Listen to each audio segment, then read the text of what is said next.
Anyone can draw up a plan, right? But taking that plan and actually building something real, something massive, that's a whole different ballgame.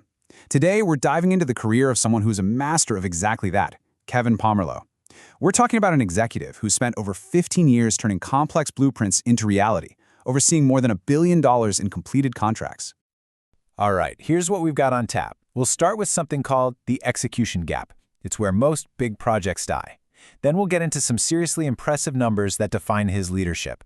After that, we'll break down his exact playbook, see how it works from the CEO's chair, and wrap up with what it means to lead the builders of tomorrow. Let's get into it. Okay, first up, the execution gap. This is really the hardest part of building anything big. It's the one thing that can bring even the best laid plans to a grinding halt. So, when you think about these huge, complex infrastructure projects, what do you think the single biggest challenge is? Is it getting the money, the engineering, the politics? All of those are tough for sure, but the real make or break point, it's something else entirely. It's this. It's the gap between the plan on paper and the messy reality out on the ground. Think about it. That's where perfect designs meet mud, machines, and human error. They call it the execution gap, and it's a treacherous place. Being able to bridge that gap? That's a superpower. And it's exactly what Kevin Pomerleau has built his entire career on. All right, talk is cheap, right? So let's look at the numbers. Because to really get a handle on what this kind of leadership looks like, you have to quantify it. The figures we're about to see paint a picture of just massive responsibility, and proven success, by the way, across more than 30 states.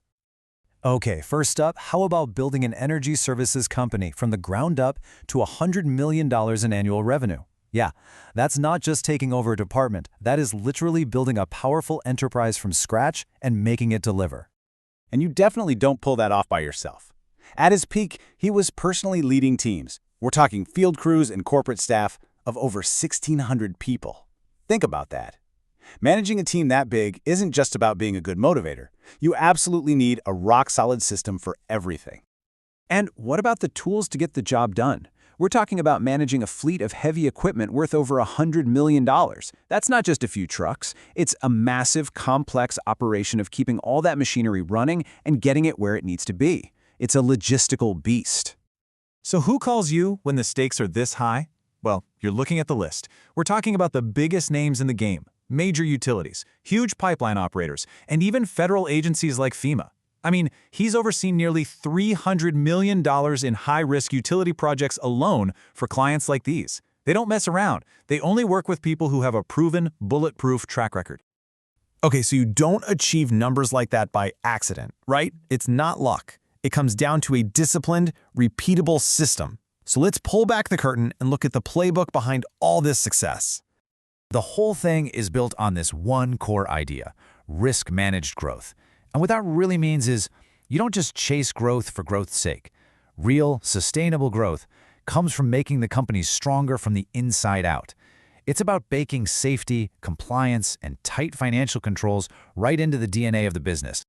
And here's what that playbook looks like in practice. It's a simple 4-step system, but the order is absolutely key. First, you hire the best leaders you can find.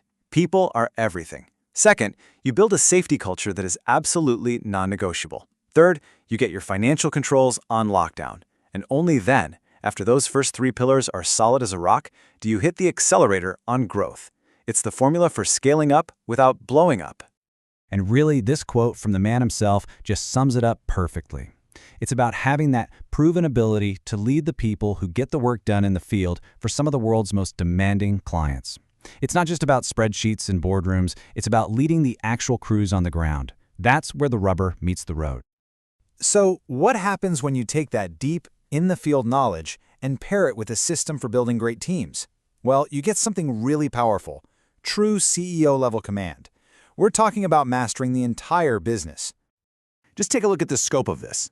This isn't just being good at one thing, it's total command. You've got full P&L leadership, owning the profit and loss, you're managing that $100 million plus fleet, you're deep in the weeds on risk and contract negotiations, and on top of all that, you're the main point of contact for everyone from investors to government agencies. And this experience spans multiple industries too, from high-risk utility work to managing capital-intensive operations like sawmills. That, right there, is what total accountability looks like.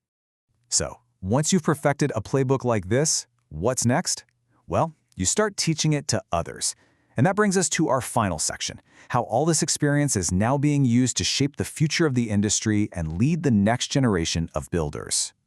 And that's exactly what's happening. He's now advising developers and investors, teaching them the very same principles of risk-managed growth that he mastered out in the real world. It's a shift, really. He's gone from being a builder of projects to, in a way, an architect of successful companies. And that really leaves us with one big, important question to think about. As the world's need for bigger, more complex infrastructure just keeps growing, who exactly is going to lead the people building it all?